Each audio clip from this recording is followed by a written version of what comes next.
like the spirit of vengeance, we go blazing into our grab bag today, and we rip out what we want to talk about. We're a little bit feisty. I'm Thomas. We're talking with Mike here. We're all fired up because we just had our main podcast. We talked about the Northman, and it was all about revenge and brutality. And we also talked about the witch was brutal as well. So, Mike, how are you recovering from our podcast on? Very, very good, very well. For many multitude of reasons, I always thoroughly enjoy our main event, and this last week's one was no exception. Really, still stunned that I found these via you, and I love them. So, if you don't like what we're doing, then go give a good watch for our last one where we cover the witch and Northman, like Tom's was saying, and tell us how much you hate it. Or if you love it, please comment, subscribe if you have better ideas, or if you think you have some things for us to cover for a main event or for a grab bag, as it were. Please let us know. No interaction is bad as far as we're concerned. Yeah. And we're constantly trying to improve. We're always wanting to grow, and like I said, we're a lot of times on our grab bag we have a focus. On this one, we're kind of in the weeds. We're gonna find our focus though, and we're gonna nail it down. But we have a bunch of, as always, we have a bunch of news items. We have recommendations. We have some thoughts. We have some feelings. They're all in the grab bag. We're gonna pull them out one at a time, look them over, and see if we want to keep them or throw them away or put them back in the grab bag. Yeah, I'm really excited to cover the news section this week. There's like you found some really great things. A couple ones that I'm really excited about. Specifically, one I wish that they would do because I'm a super fan of this one particular individual when we get to that point. But I was started. I thought, well, silly me. I was thinking after San Diego Comic-Con, there probably won't be much as far as news. So I kind of went in and I kept pulling stuff out. I could probably have found a few more things to throw in there, but yeah, I thought we were kind of stacked by the time I got what I got. So and it's stuff I haven't seen covered in other places. So you'll hear it from us first. unless you're reading the websites that I pulled it from. Are we starting with their news, or are we going into recommends right away? I think news. Okay, that's what I was going to say. That's what we usually do. Any particular one you want to lead off with before we jump in? Just go grab into the grab bag, see what you can pull out. Yeah. I'll jump on this one. This was kind of surprising to me. I didn't know this was occurring. This particular news item where SNL will be ending. Like, that's insane. Yeah, and in 3 years, in 2025. I was my reaction was finally. You may I don't know your feelings on NL. I have not been interested in it for decades now. So the thing that kind of this stupid thing is going to copyright strike us with their goddamn, pardon my language. I'm not very friendly to autoplay things which take away potentially money bags from all the money we're making from this YouTube channel. Wink, wink, haha, funny. Anyway, jumping in. So the running joke with SNL is that it sucks until it doesn't suck, and then it's great, and then everybody says it's great. And I don't think, even with that cycle in mind, I don't think that we have had a really good, solid SNL rotation for a long time. I'm not saying that there are horrible comedians and whatever, but it hasn't had really high quality consistency in a long time. Kind of to go in with what you're talking about, I probably fell out probably around the maybe the ass end of the Will Ferrell era, plus 5 years maybe, where I caught it occasionally, but that was only like when a friend or two like would say, "Hey, did you catch the latest blah blah blah blah blah?" Or you should watch it. But that was only a one-off, case by case basis, as it were. But yeah, I don't.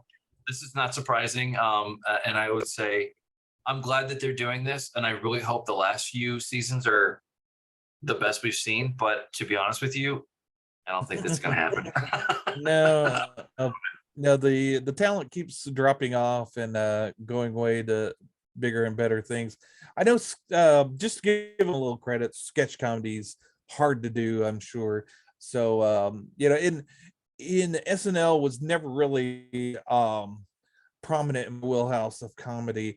As far as sketch comedy, I leaned heavily more towards SCTV. That's probably before your time. I don't know how familiar you are with that, but SCTV, Kids in the Hall, Monty Python's Flying Circus, stuff like that is where my sketch comedy, more kind of off kilter and you know, kind of weird kind of stuff. Whereas you know, SNL sometimes would tip, you know, the classic Bill Murray, Dan Aykroyd, Chevy Chase era of SNL. Of course, you can't beat that. There's some quality stuff there, and later on in the 80s and in the 90s, there's some great stuff in there. But SNL was never my choice destination for comedy.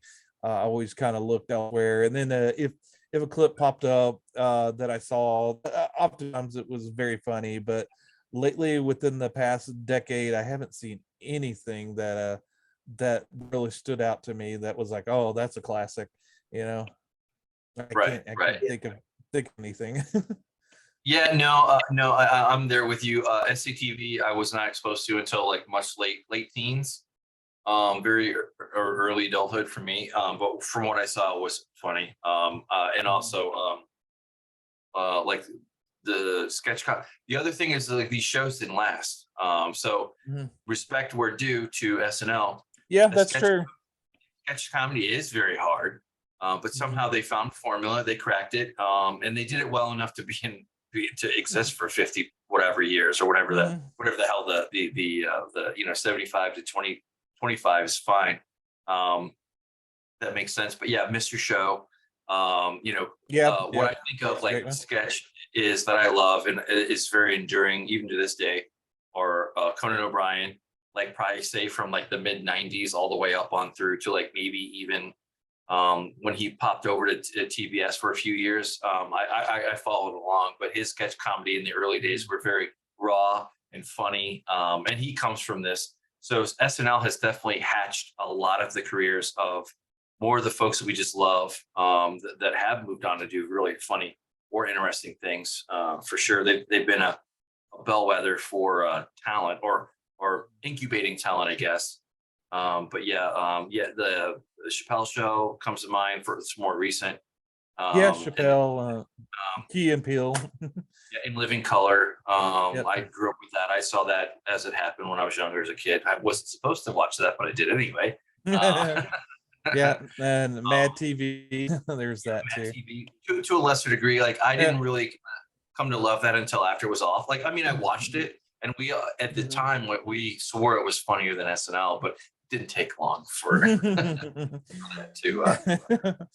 Yeah, I don't know anyone that really watches SNL on TV now. Most of the time, if they do watch it, it's clips from YouTube. So Same here. Yep. However, I say that, but I believe my brother-in-law and my sister Claudia, who was on our podcast a couple of podcasts back, talk about Ghost. I think they still watch SNL every week. They're big fans. So to keep in the nerd theme, I think they're nerds for SNL. So they may greet this kind of some sadness. So any of you guys out there that are nerds about SNL, obviously we're kind filthy casuals when it comes to SNL. So if you want to school us on how great SNL is now and are armed with some clips, go ahead in the comments, shoot them to us, or in comments tell us where we're wrong. Yeah, this outlasted I guess technically that's not true, but I was going to say, like, this sketch comedy was very, very unique in what it has done, and its legacy and longevity, because most of the time the audience is exposed to a different kind of thing of like a variety show, and that kind of doesn't exist anymore unless you include the late night scene as like a variety show, but that may be a very, very loose definition. But anyway, to kind of bring it to center and to piggyback on what you're saying, the Nerdom, this is a lot of time like where we saw our favorite actors or actresses or even music show. I always remember, not anytime soon, but if there was a favorite band of mine that I just loved, I would catch it on SNL no matter what. And sometimes you would be, if anything, you would be disappointed because they had to cut their set short or whatever, but you would always love to catch the music talent, and also your favorite actor or actress for if there was a movie out or whatever. You wanted to catch that when it was notable. That's probably the only time that I ever caught it lately, was if there was a significant guest. But honestly, and they did things that were cutting edge at the time, like they incorporated political humor. And again, like the kind like where everybody got it. I would argue up until recently, like to where it was just like kind of I think it's hard to do political humor now because it's so unfortunately so divisive now that you're gonna hurt somebody's feelings one way or the, if not feelings, their what they feel is their moral compass. So yeah, it's a tough battleground right now, so that it kind of makes sense that maybe they're going to step down from from doing sketch, because it's probably, like I said, it's probably tougher right now to do sketch comedy than any other time, in that there's huge minefield. And even though comedy historically has gotten a pass on things like, oh, it's just comedy, they're just making fun, whereas now there's certain people that it doesn't matter that it's comedy. If you step the wrong way, things are going to blow up in that minefield. So it's even going to the absurdity of like certain jokes or violence in this all this horseshit, which doesn't make any goddamn sense at all. But through it all, yes, there are parts like where folks, like they just got washed under, or they got caught in the web of that dynamic, and they had to recant or beg for forgiveness or whatever it is. I'm being a little facetious here, but there's also the other folks that held it down, I think that there was like quite a few missed opportunities in this modern era where certain things happened and certain comedians couldn't go on, or new talent or whatever. Did that stop or impact their progress? No, not at all, actually, because now it's not like make or break. There's other avenues for comedians to come on the scene and just have their audience to be heard. And that's never going to stop or change, because people love to laugh. God knows, don't take away comedy. And that's one of the things I think people are universal on, like, where it's like, you know what? No, we're not going to stop this one or cancel that or whatever. Not much more to say, but credit word, but not much more to pound home. But again, this has always been a central gathering point and a cultural touchstone for a really long time. Like, again, that goes back to your favorite, Mike. I'm sure you have your own memories of like maybe a band that you liked or whatever they were on. Anyway, moving on. And speaking of pounding home, let's talk about the boys. Yeah, absolutely. Yeah. So like this is confirmed, and I think this is kind of like a no-brainer that this is going to occur. Yeah. But it's good to see that it's Eric Kripke and they get to keep going. So like I'm a big fan. Yeah. Yeah, not much to say. Just a shout out to season 4 coming our way soon. Yeah, and kind of to spin into the next kind of near adjacent news, Karl Urban, who also plays the main Billy Butcher in The Boys, he says that Dredd needs more films, even if he's not the anti-hero. I disagree, Karl. You need to be Dredd in all of these. And little movie trivia: when Stallone did this, he refused to keep the helmet on all the time because he's Sylvester Stallone and he can demand that. And granted, the that version of Judge Dredd, it's got a small audience that likes it, but for the most part, everybody else panned it. It's fine as it is or whatever. But Karl Urban did not have that hang up, and he is, in my mind, the de facto movie version of Judge Dredd. yeah, it's great that he understood, and he's enough of a nerd to know keep the helmet on. Whereas for those type characters, that's great. Like the Mandalorian, like a very rare instances where he takes off his helmet. Where you break that rule, like with the original Dredd, fans don't like it, and I haven't watched it. I'm not a big fan of Halo, but they did a Halo series on Paramount where Master Chief, the main character of the Halo series, in the TV series, he's constantly taking off his helmet, and fans hated that. And also, I hear that Halo isn't following the storyline or keeping to the canon of that world. So the missed opportunity there. But yeah, in this article, they're talking about the possibility of a more Judge Dredd movies, even though that last one didn't do so well. No, at the box office, it was considered a failure. Although it did quickly become a cult classic for sure, for the Dredd faithful. And I'm one of them. This is one of the movies that I don't watch every year, but every few years I definitely have it in rotation because it's just so damn good. I don't know. Have you seen this one? Oh yeah, absolutely. Okay. Yeah. What are your thoughts on it? I watched it, and the same year it came out, The Raid came out, and I think I talked to you about that before.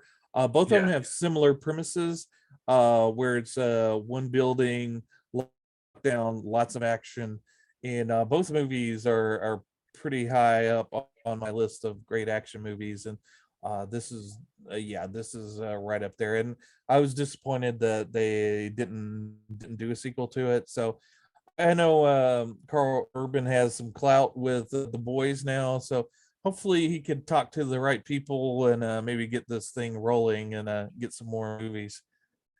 Yeah, I'm a Karl Urban super fan. Even he did a very small cameo, but he was also the voice actor in Walking with Dinosaurs 3D.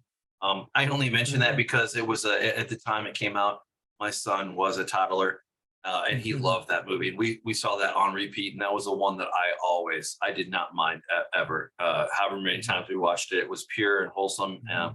Had Karl Urban in it. I've loved everything he's been in. Yeah, there was I think you might have mentioned it. There's like a short-lived sci-fi series. Was Human? Almost to me. Yeah, that one was great. That broke my heart. That was one of the very rare sci-fi network sci-fi shows that I gave any credence to. And I watched it, and I loved it. I didn't see why, but apparently just didn't make the cut, and they were on their way. But that's why I was so happy to see him come back in The Boys. I think it was a few years after that, but not too far along. But then The Boys started, and he was back, and he was also in Thor Ragnarok, and he might have been in a couple Thor movies. I think he was only in one, but I do pay attention to his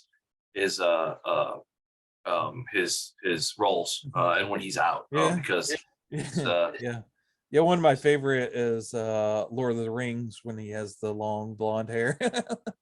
Oh, was he in Lord of the Rings?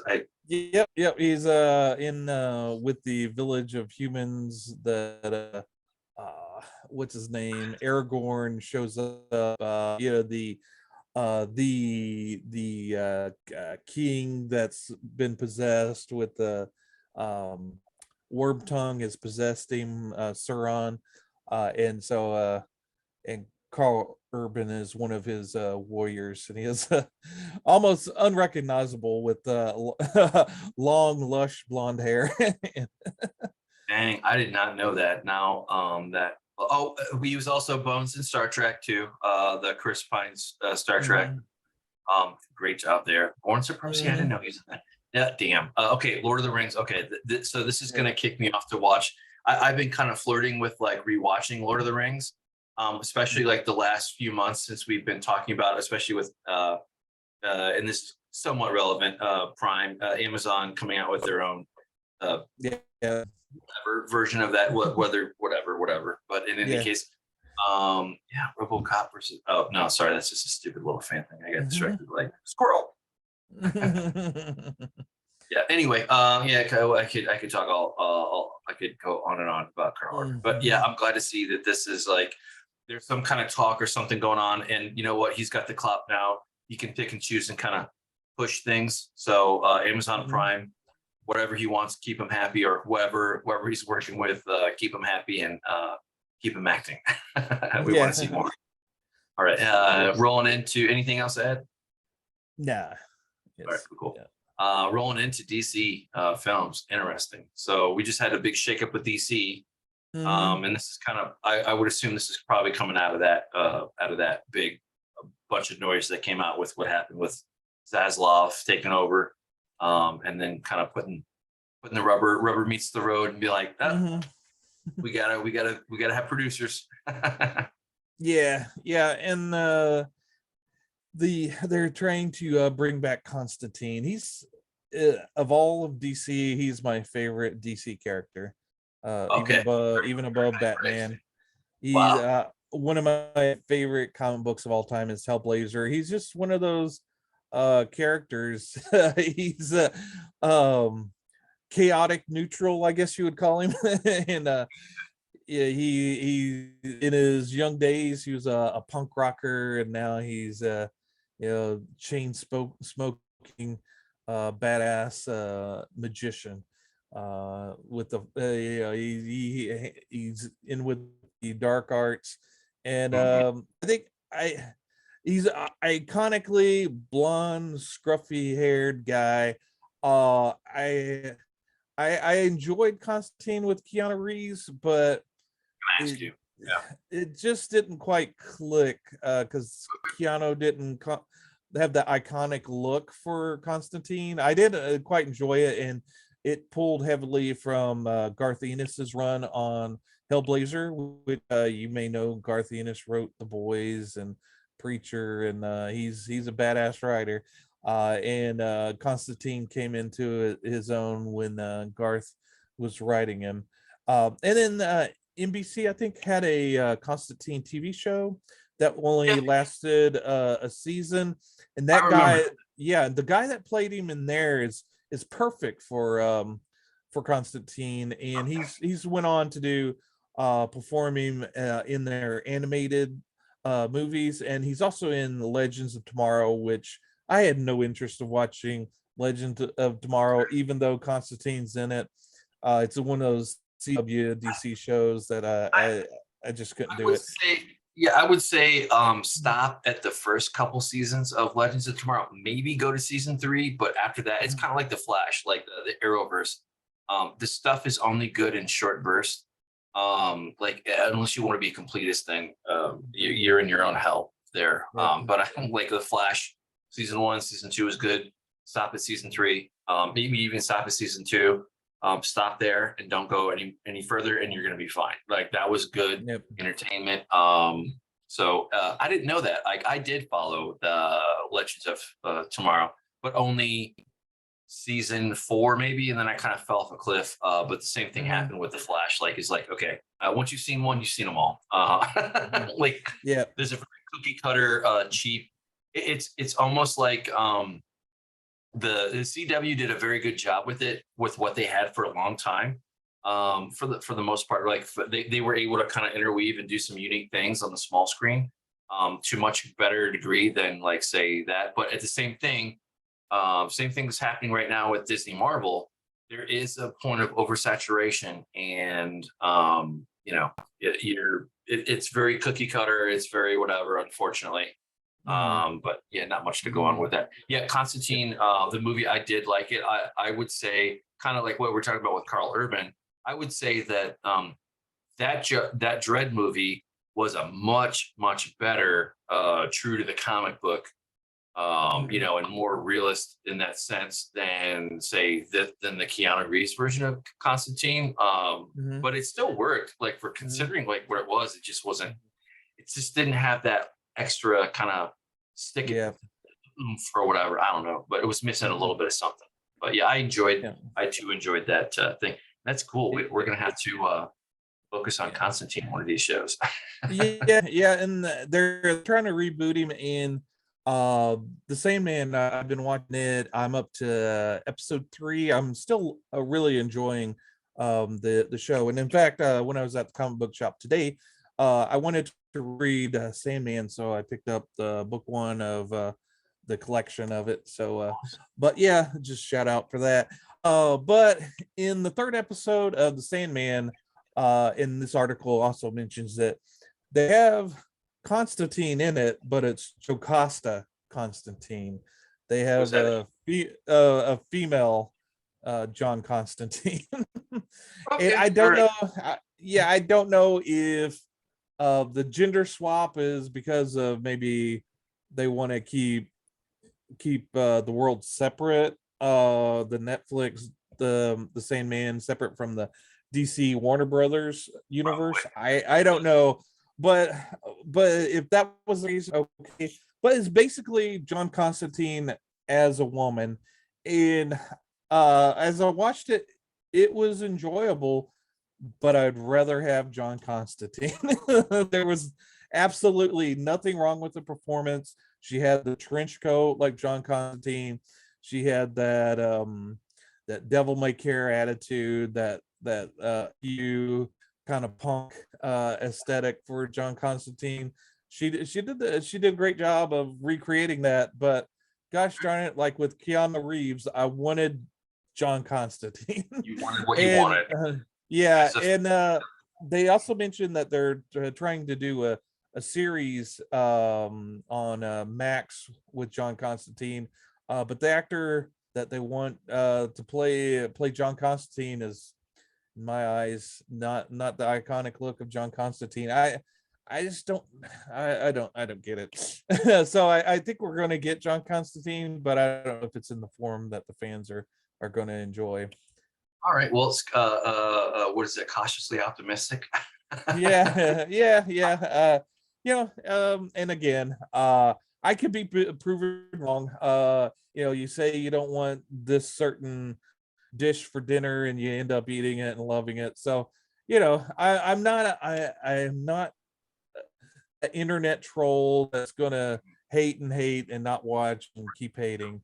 I'll give everything a chance. I could be proven wrong. Yeah, and I think that between myself and you, we definitely have got our mileage and our money's worth out of HBO Max. And they have enough goodwill built up with me to like where they just have a lot of goodwill that they've earned. And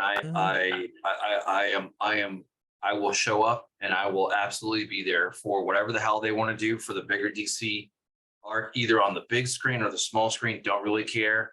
I am very, very hopeful. And I just want to see good storylines, like you say all the time. I just want to see good entertainment. And to loop back, yeah, exactly. And to loop back to the Sandman, there's a crow in it, Matthew, that's from the comic book, that goes around and is sort of like he's sort of like the conscience of the Dream character, and it's a human that has died, Matthew, and has come back as a crow. and it's voiced by Patton Oswalt. I don't know about you, but I've gotten to the point where I just don't care for Patton Oswalt anymore. And hearing his voice coming out of that crow, I don't know. I'm not quite to the point of like where Kevin Smith, I just kind of like just don't give a shit. And I'm not gonna Yeah. follow along. And the only time I'm gonna return is if like it makes a bigger splash and makes bigger waves, like where the normies crow about it, and they're like, "Well, you should really go back and see this."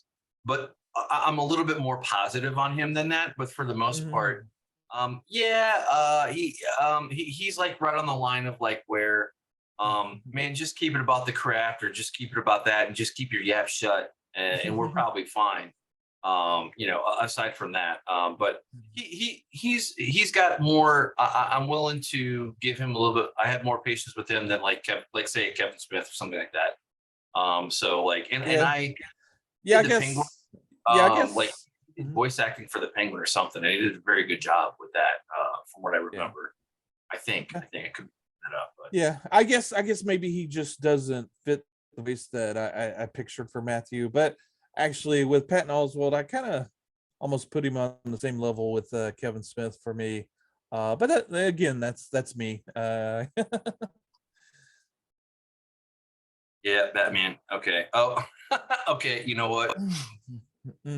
We have a mutual friend that posted something on Facebook that reminded me. He did the Batman, the college humor version, which is hilarious. There's like a little mini thing, but yeah, he played the Joker. That was back when he was funny. Okay, so that's what I'm thinking of. Okay, anyway, Okay.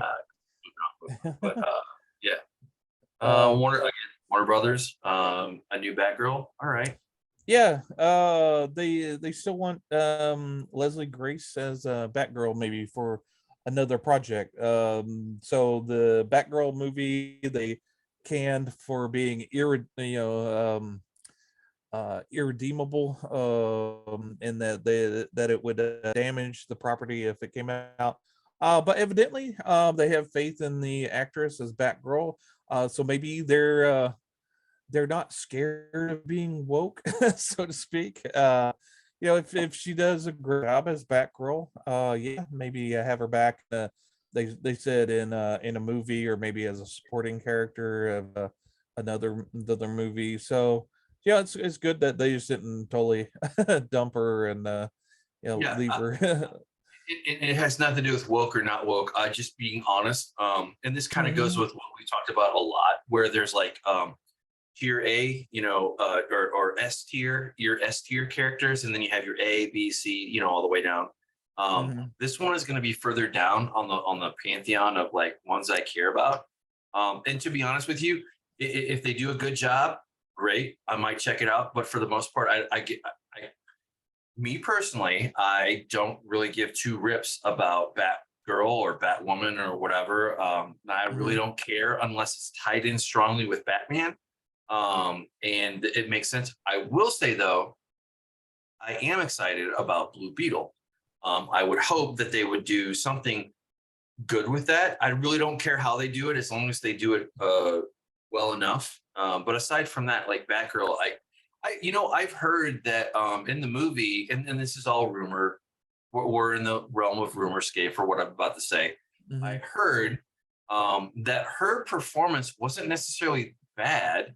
But it was more along the lines of like how they were setting up her character and the permanence of it, which didn't make any damn sense, meaning that they were going to kill off Batman, and they were going to do a different kind of, I don't know nobody really knows, but from what I've heard, which is fine. Like if she did a good enough job, that's fine.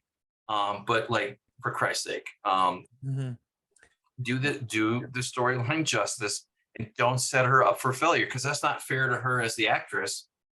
If she can, do justice to the role, like don't do something stupid and try to force a minor character artificially into a role that they have no business being in, unless you have one hell of a storyline, and even then, don't do it. Yeah. Yeah, and I really could give or take Barbara Gordon until Alan Moore wrote Killing Joke, where Joker shot her and put her in a wheelchair.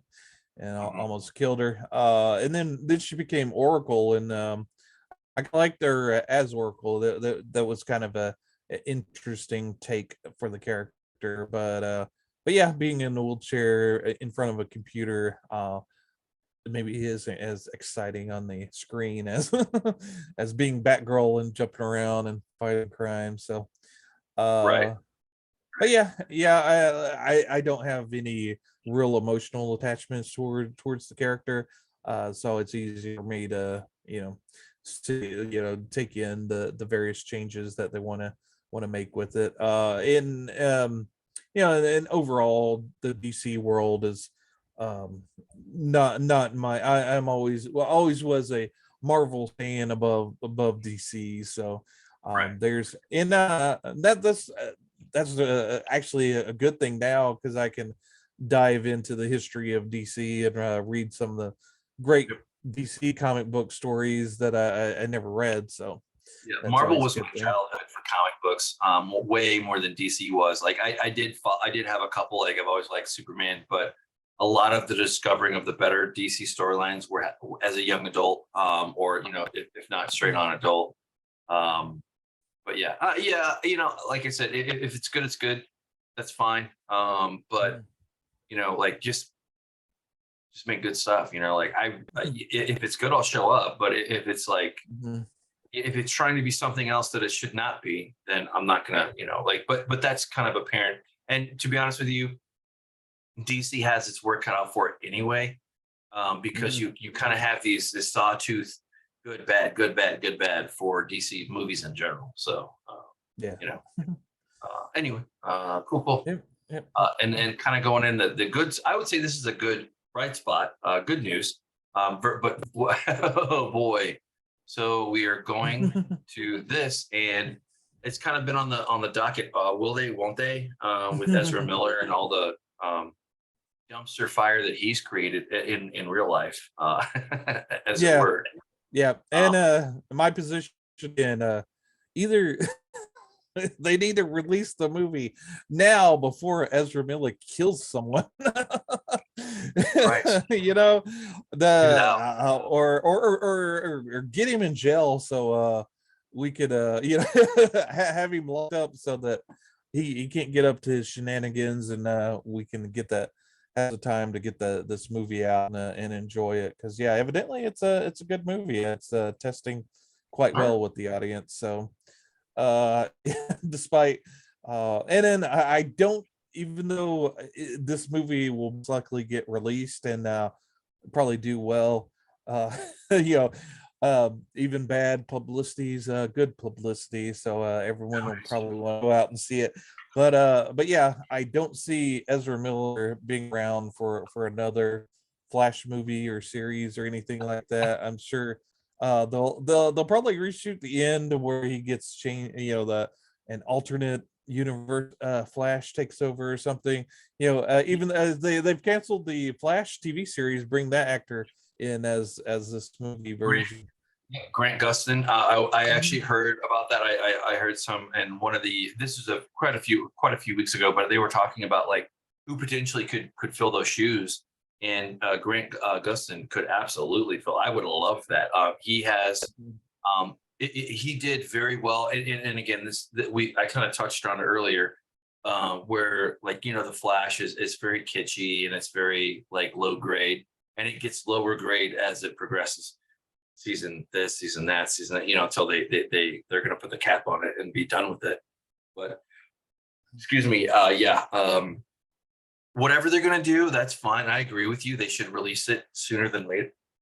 It's not going to get any better because it's already a train wreck every other week or something. It just seems like, oh, he was charged, or oh, he was arrested for doing something really something that people will forgive our actors and actresses for a lot. But one of the things that we will not entertain is anything to do with kids. Like that's where the line is drawn, and then that's where like there's a point of no return. Never say never though, because God knows, you could have easily pointed to Robert Downey Jr. in the 90s and been like, that guy's done. But that was not true. So who knows? Never know. Never. You won't know it until you see it. Absolutely. Yeah. Anyway, cool. Yeah, it would be good to have a good DC movie out. Something that isn't Marvel, for Christ's sake. Anyway, moving on. If Star Wars fans blast Mark Ruffalo for saying MCU is more imaginative. Okay, I want to hear your take on this one. Oh, I think they should take Twitter away from Mark Ruffalo.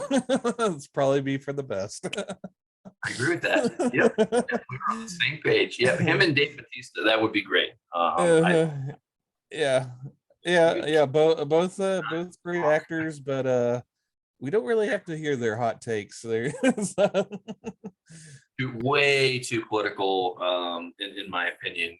But everybody's a citizen or whatever, whatever. And yeah, I mean, yeah. We said this jokingly, but also, it probably doesn't do their careers any good. Sometimes you have to you kind of have to lean towards kind of you want to promote that and obviously we're not publicists, so take our advice with a grain of salt, but yeah, I would think you could get better get people to you with a little bit of honey as opposed to vinegar, and ruffling Ruffalo the feathers of a particular fan base is probably not the best thing to do. Yeah, so what he claims that if you watch Star Wars, you're pretty much going to get the same version of Star Wars each time. That is true, but it's amazing. It's amazing that he can't put that two and two together and realize that the MCU is the same goddamn thing. Yep. And audiences are figuring that out as well, and I think that's one of the reasons why they're not coming back.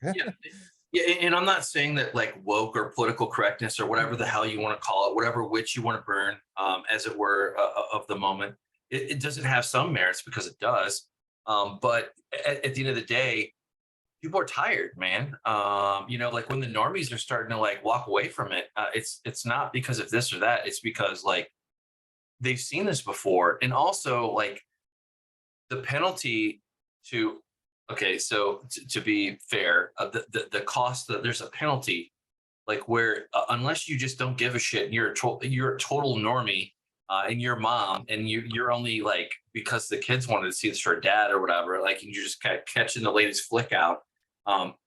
You don't like the thing is that they kind of jump on a soapbox a little bit, and this I kind of want to burn Marvel's ass a little bit on this thing.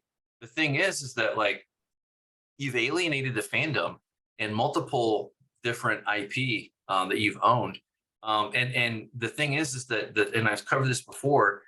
The nerds, the fans, are the ones that draw everybody else like a magnet to it. So the thing is the strategy that they're going to, which is mom and dad are just going to always show up for a Marvel film, is not true. They don't give two shits, just like anything else. Like I don't care. Like I'm just a parent, just like anybody else, aside from me being a nerd and a fan. Like if my kiddos want to watch something, like for example, Shazam, we are going to go see Shazam 2 because my kids loved the first Shazam and it was perfect. And it did well enough to warrant the second version. But mom and dads and normies are not going to be there to fill the gap like fans are, like the fandom, like the nerdom. And anyway, I'll jump off that real quick. And I'll just add, this be kind of adjacent to what you're talking about.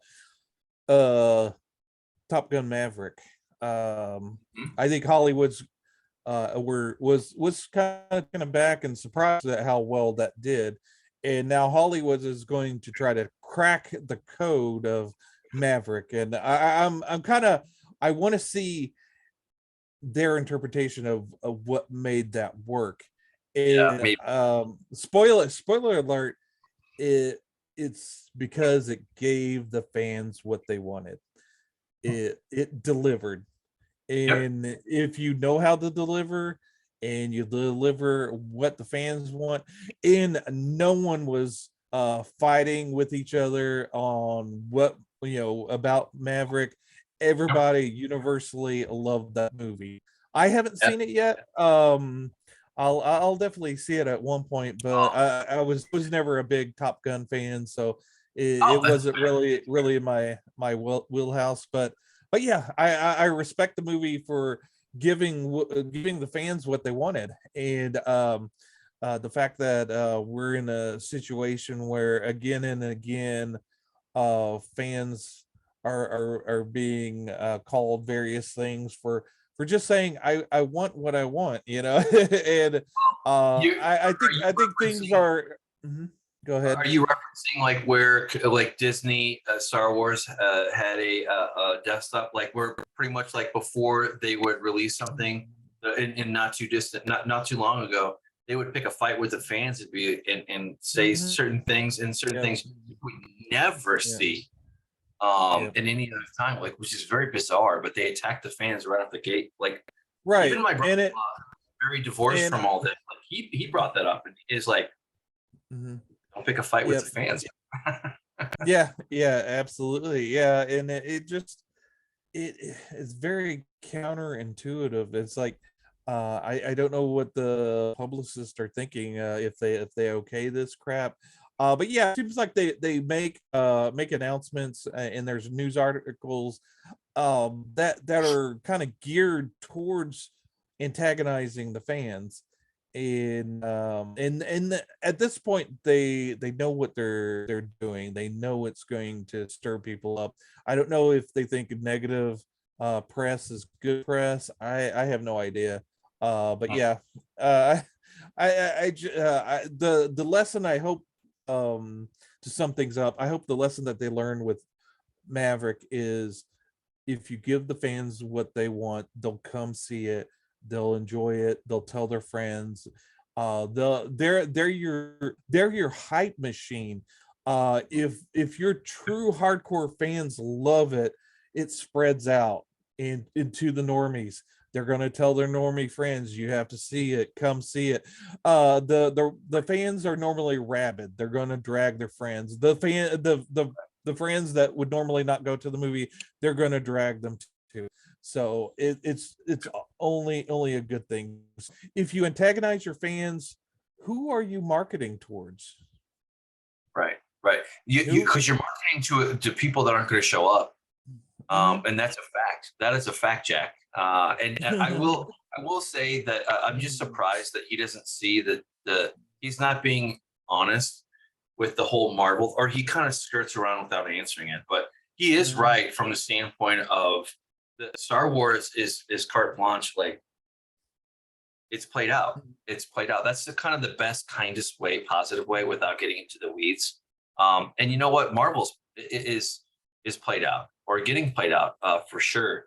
Like how he could escape that or whatever. And like, to the idiots on Twitter that say, of course, this is where Twitter gets you, because somebody says something stupid and then I just can't believe, like, to the fans that are like, I just was reading a little bit of like, oh, the Mandalorian, and thinking it's Revenge of the Sith. Well, then you're an idiot, because you don't understand what's going on. Like, you don't know how to zoom out, like, from the category of like what's going on. Like, good for you. I wish I could be like a super fan and just put on my stupid helmet and just pretend the world doesn't exist and just enjoy the endless conveyor belt of McDonald's fries that I'm getting, for what a movie form. But whatever, man.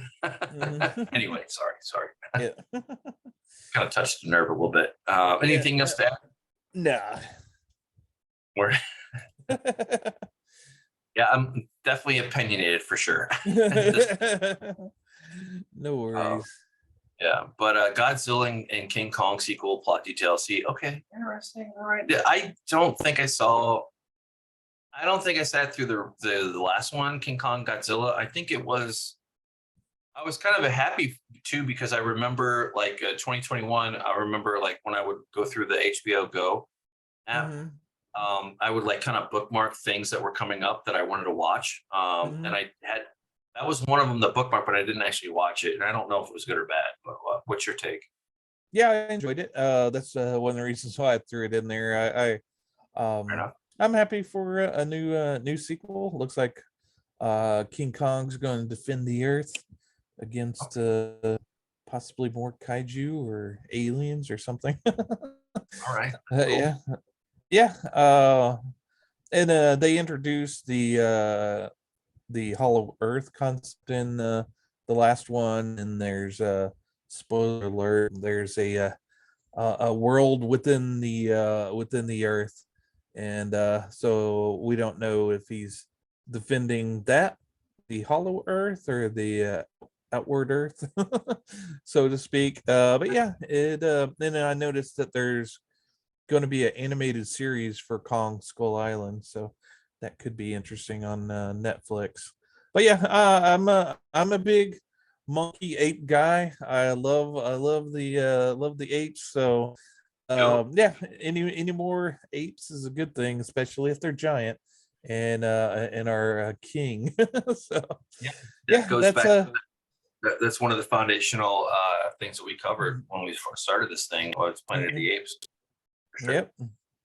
Yep. Yeah. At one point we can I didn't really care for the Peter Jackson King Kong. I know Jackson loves King Kong, and it was his love letter to it, but kind of left me cold. But I wouldn't mind revisiting the original Kong at one point.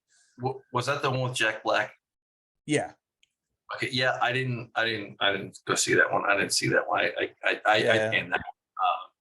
But the ones that when I think I had seen every single Godzilla or King Kong, which I don't think there was a King Kong before that one. But the God's more modern day, they kind of the same thing with Batman. They remade Godzilla a couple times, but I did see some of them. Up to that point, I just didn't catch this one. That's good to know that Godzilla versus King Kong. I need to go back and watch that. That's good to know. Again, it's a popcorn, comic book movie. You leave your brain at the door, kind of thing. I'm not gonna say it needs any Oscars or, Well, it's kind of like Prey. I mean, for Christ's sake, space monster comes down and picks a fight with humans, like for the fifth or fourth or umpteenth million time. It's kind of like you know you're getting. But to kind of bring up Apple TV, that I got to check that out because I will say there's some really good shows on Apple TV, and I know that's not in your worldview per se, but I watched The Foundation, and I've seen there's a couple other sci-fi ones that I need to get into that are supposed to be really really. Yeah, I at one point may break down because I really want to see Severance. I've heard really good things about that one. What was it? Sorry. It's Severance. Okay. Yeah, I've heard really good things about that one. Yeah. So it's supposed to be kind of a weird sci-fi kind of show. So yeah, that one sounds interesting to me. Cool. Awesome. Yeah, definitely. Moving on. More DC Batman sequel reportedly remains in development, years away from release. That's fine. Yeah. Let them take their time. Matt Reeves did a great job on the Batman. The only thing I would ding it on would be my recommendation. It was great. It was really good. It was a very good, solid Batman movie. Do not watch it in one go. No. Break that shit up over like a couple, 2 or 3 nights. And I think you'll have a much more enjoyable experience. Yeah, I just threw that in there just to let everybody know that don't expect new Batman next year. So yeah, it'll be a little while, but yeah, sometimes you got to leave the cookies in the oven a little bit, before they're good to eat. Yeah, kudos to Robert Pattinson. He's a great actor. Really loved him in Tenet and some other things that we talked about. We touched on it. He's in Lighthouse for what we covered, which is Robert Eggers movie. And again, shout out to our own show. Go watch our main event. But with that, moving on, Predator introduces a new badass alien killing hero. Okay, so this is comic book news for sure.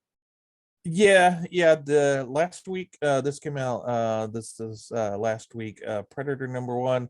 I did go ahead and pick it up myself. Let's see. I think I have it here. I need to pick this one. Just proof of purchase. Here you go. Predator. It was okay. Basically it's this it's about this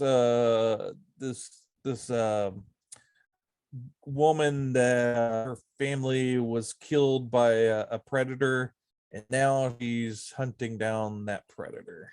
Now that she's gone, they were killed as when she was a child, and now that she's grown up, she's and evidently she's going through. She's a bit of a badass. She's been killing these predators, and she's actually wearing the armor of the predators. So there's so yeah, it's like I said, it's interesting. Yeah, if you look at I don't know if you can blow up those pictures, but that last panel there where see, that's her taking off the helmet, revealing that she's a human. But so it was okay. I don't know if I'll keep getting it. It was a decent story. The art's didn't really stand out to me, but it looks good. I mean, but yeah, So if you're I definitely want to kind of check out, make your own judgment call. But we of course we covered Prey a little bit in our last week because it's so close. But and there was a lot of accusations about woke folks just trying to throw stuff to stick on the wall and it didn't stick. I would say this is probably a little bit better target for them to aim at than Prey. But who knows? With artwork, would you say the artwork is better than the writing, or the writing is better than the artwork? What would you say would be better if you wanted to kind of jump into the deep end and that's it?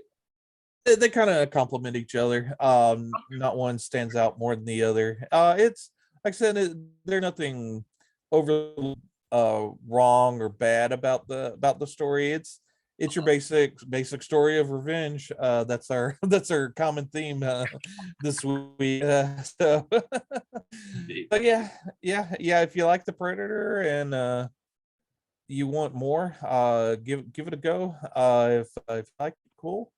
If not, you got a #1 collector's item. So for sure. Then Marvel's new Murderworld series, major Avengers deaths. Okay.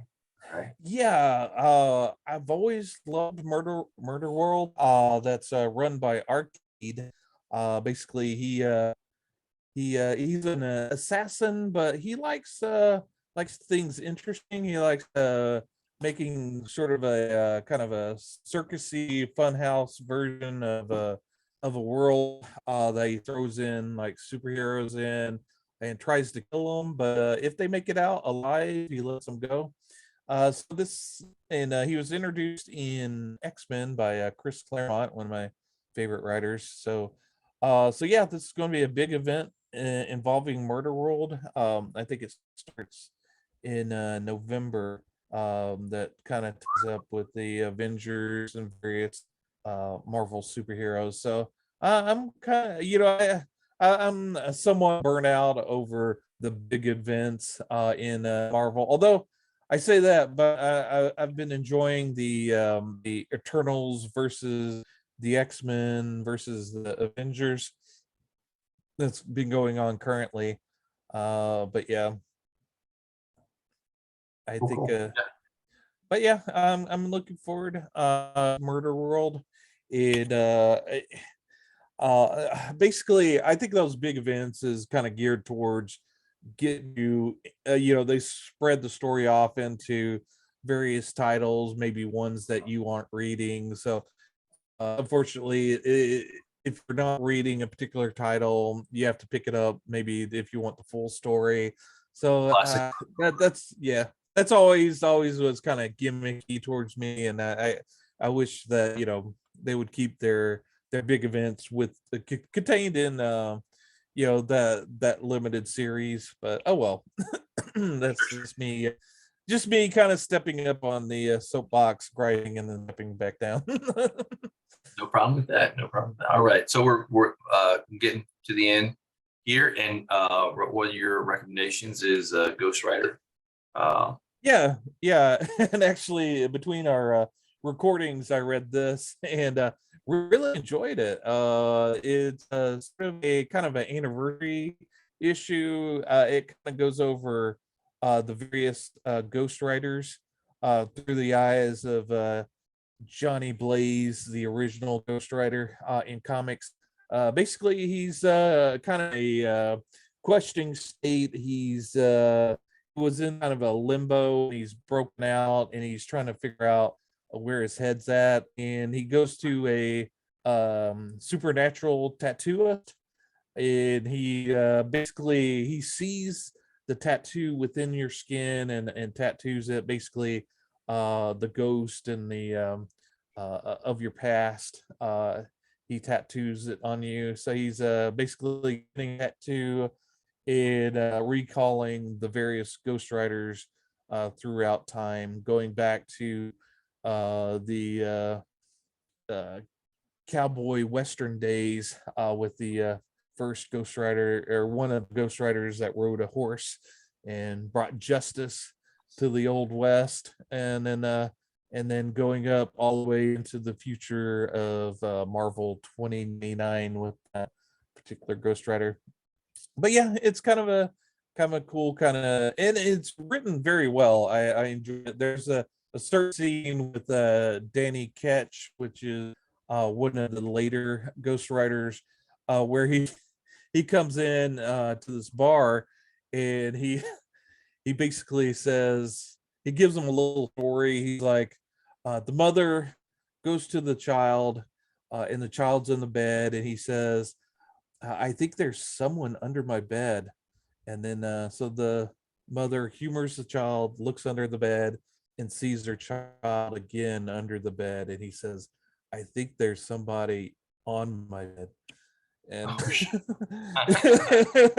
and Right. it just, and that gave me kind of a spooky shivers and stuff. And just That tickled the horror bone, tickled your horror bone just a little bit to keep you yeah. interesting. Yeah, so so yeah, I really enjoyed that. And then he went on to relate that to his dual personality of being Danny Ketch and also Ghost Rider. Who is the actual person? Am I a Ghost Rider or am I Danny Ketch? Which is a kind of a nice little creep story, and then tying it together with who he is. That's some quality writing. I really enjoyed it. So yeah, if you're familiar with Ghost Rider, you might want to pick it up. It might be a little confusing if you don't know anything about Ghost Rider. It might not be your best bet for the first pickup, but yeah, if you like Ghost Rider, this is very well written, and the art's great in it. So yeah, if it sounds like your thing, go ahead and pick it up. Indeed. Cool. And then we're off into this. This looks like some very classic X-Men action. Yeah, Karl. Yeah, this is basically X-Men Legends. It's going back and telling stories of the X-Men before the iconic issue giant size X-Men #1. And so that's the classic formation of the new classic team of Wolverine, Storm, Colossus, Nightcrawler, and I think I forget his name, Thunder, whatever, the Indian guy. But yeah, when they the Canadian team, North. yeah. It's It's basically when they relaunched X-Men. So these are stories before, like say the new story in this issue is Wolverine before he joined the X-Men, and it's going along with the theme of X-Men Legends. They have a legend writing it, Roy Thomas. That's with the passing of Stan Lee. This is the man. This is if Roy Thomas is the torchbearer, if you're looking for an icon for Marvel, it's Roy Thomas, and he's here writing this issue, and hasn't missed a beat. This is a really good, well written comic book. So, and then you don't really have to have any frame of reference. If you know who Wolverine is, he goes in and he's tracking down for Department H, he's tracking down the Hulk. So if you want some really good mashup between Wolverine and Hulk, you can't go wrong with this issue. What was it? Shaman? Was that original the character that you were thinking of? Let me. No, that's Night Flight. Let's see.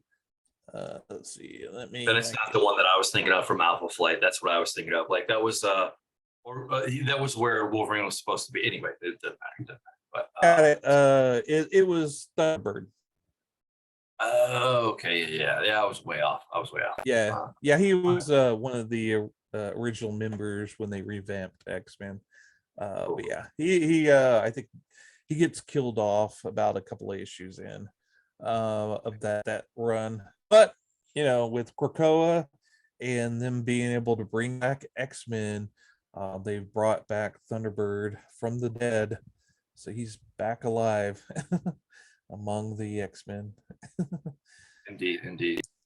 Oh, and I've heard just a little tagline in as far as the Marvel MCU cinematic, when they bring back X-Men into the universe, it's not going to be X-Men. They're going to call it mutants, because men, it's kind of sexist. Well, it's the message. Yeah. But yeah, it's dumb. Yes, just make good. Just make good thing. Nobody's gonna follow anyway. All right. In this week's YouTube recommendation, what is Woody's Gamertag? Yeah, it's basically, if you'll notice, all it is the PKA's podcast, and that's basically what I was recommending. PKA's podcast, our in our world of podcasting, they and basically Woody is one of the guys on the podcast, along with, I don't know if you remember him, he did some videos on YouTube under the name of FPS Russia, where he had a kind of a fake Russian accent, and he would blow up things and shoot things with high-powered rifles. He's one of the guys on the podcast. Basically, it's three guys from the Midwest. One of them, Taylor, is based out of St. Louis. But yeah, the three average guys in the Midwest just talking about anything, and then usually they have a guest, usually a YouTube celebrity type person, and but then they also have some other I guess more mainstream celebrity when they can get them. But yeah, they're does this podcast have the one like where he talks about being in jail? Oh, absolutely. Yeah, he does talk about it. Yeah, I have definitely seen this because I watched that episode. I didn't pay attention to who made it or whatever, but I remember first I watched clips and I was like, this is really compelling. And then I watched it and it was kind of very interesting. Very, very interesting. Yeah. FPS Russia, his real name's Kyle. And yeah, Kyle, he got arrested for drug possession, and he went they threw the book at him as hard as they could, and yeah, he did go into prison, and his stories in prison are quite compelling. But yeah, I mean, they're not it's definitely not a political podcast. It's three normal guys BSing with each other. Really funny. They don't try to be politically correct, so If you're a little squeamish towards that, then this may not be for you. But if you're a guy that just wants to hear guys talking, this is great. Talking about crap guys talk about, this is a podcast for you. Awesome. Yeah, good to connect the dots on that. Yeah. Cool. And with that, I think, was there anything else we need to cover this week? No, I think that's yeah, and I apologize. I am a little light. It's been a couple weeks in a row. I just haven't had time. I've got this move, and I've got some other things. I've got to remove a tree from the front yard, and some other things with work. And my kiddos are getting ready for school.